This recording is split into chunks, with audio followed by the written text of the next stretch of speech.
կառավարության բոլոր աշխատակիցներին արդեն ուղարկել են եւ մեր աշխատանքը տարածել։ Ամեն դեպքերից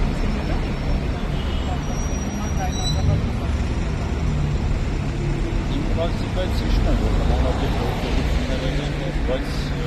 դա մեր բնականon աշխատանքը չի խնդրում։ Իսկ ինչ վնաս կարող է հասցնել կոմբինատին, եթե չաշխատեն։ Չէ, դա մի քիչ հիմա այս պահին վնասները գնահատելը շատ դժվար է, որովհետև չգիտենք, որ ինչքան կտեղի, ինչքան փոխանցի աշխատանք։